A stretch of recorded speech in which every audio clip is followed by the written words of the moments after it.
नमस्कार, मैं रतन कुमार सिंह काशी हिंदू विश्वविद्यालय विषय के विपक्ष में अपनी बात रखने के लिए उपस्थित हूँ। जिस मानव सभ्यता में जब जागो तभी सवेरा जैसे मुहावरे प्रचलित हों, उसके शब्दकोश में अपूर्णी जैसे शब्द अपना अस्तित्व रखते हों, ये मानना थोड़ा मुश्किल है। खैर, विषय की शुरुआत यदि मैं इतिहास के पन्नों से करूँ तो प्राचीन काल में हिंदुस्तान की शिक्षा व्यवस्था के स्मारक रहे नालंदा विश्वविद्यालय को जब बख्तियार खिलजी ने जलाने का आदेश दिया तो उसके पुस्तकालय की किताबें 3 महीने तक उस आग में जलती रही। मगर भारतीय शिक्षा के गौरव को जमींदोज करने का बख्तियार खिलजी का सपना उस आग के ठंडा होते ही राख में तब्दील हो गया।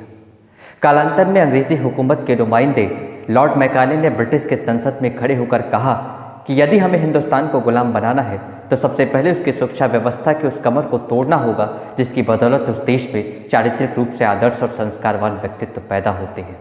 उसके बाद हमारी शिक्षा का स्वरूप जरूर बदला, मगर संसाधनों में के अभाव में साधकों की साधना कभी बाधित नहीं होती। वक्त के तकाजे ने ऐसा जवाब दिया कि वैश्विक आपदा के इस दौर में उसी ब्रिटिश संसद के अंदर वित्त मंत्री और गृह मंत्री के रूप में बैठे हुए शख्स भारतीय मूल के थे। और आज वैश्विक आपदा के इस दौर में जब संपूर्ण विश्व के कदम रुके तो तेजी से अपनी सफलता की ओर जाते भारतीय शिक्षा जगत को भी अपने कदम रोकने पड़े। सवाल ये था कि ऐसी आपातकालीन स्थितियों से निपटने के लिए क्या हमारे पास कोई विकल्प है? मानव संसाधन विकास मंत्रालय से लेकर एक आम विद्यालय के प्रशासन तक ने इंटरनेट के माध्यम से चल रही कक्षाओं और अध्ययन सामग्रियों के माध्यम से इसकी भरपाई की कोशिश की, मगर उससे भी महत्वपूर्ण प्रश्न ये था कि क्या वाकई इस तालाबंदी ने हमारी शिक्षा जगत को अपूर्णीय क्षति पहुंचाई है? एक छात्र की हैसियत से मैं मानता हूँ कि बेशक किताबों के पन्नों को लगातार रट्टे का वो सिलसिला टूट गया। विश्वविद्यालय की कक्षाओं में बैठकर पढ़ने का अवसर हमें ना मिला। एक वर्ष हमारे सिर से परीक्षा का वो मानसिक तनाव हट गया।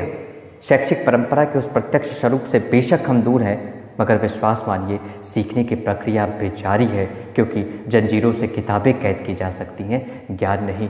विचारों को बांधने की कोई डोरी आज तक नहीं बनी। कहने का तात्पर्य यह है कि ये चिंतन का वक्त है। चिंतन अपने सपनों पर, अपनी महत्वाकांक्षाओं पर, उसे पूरा करने के लिए किए गए प्रयासों पर, क्योंकि समय से बड़ा कोई शिक्षक और अनुभव से बेहतर कोई शिक्षा नहीं होती। सदी के महानायक अमिताभ बच्चन ने कहा कि तालाबंदी के इन महीनों में जो मैंने सीखा, अपने ज़िंदगी के 78 सालों में मुझे वो सीखने का अवसर न मिला। ऐसा इसलिए क्योंकि आत्ममंथन और आत्मावलोकन के आईने से बेहतर दुनिया के किसी किताब का कोई पन्ना नहीं।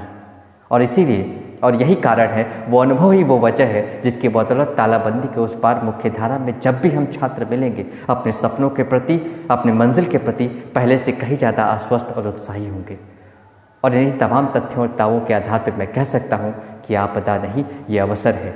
यह विनाश की प्रवृत्ति नहीं, यह विकास का आह्वान है। यह अपूर्णीय क्षति नहीं, यह उन्नति है। धन्यवाद।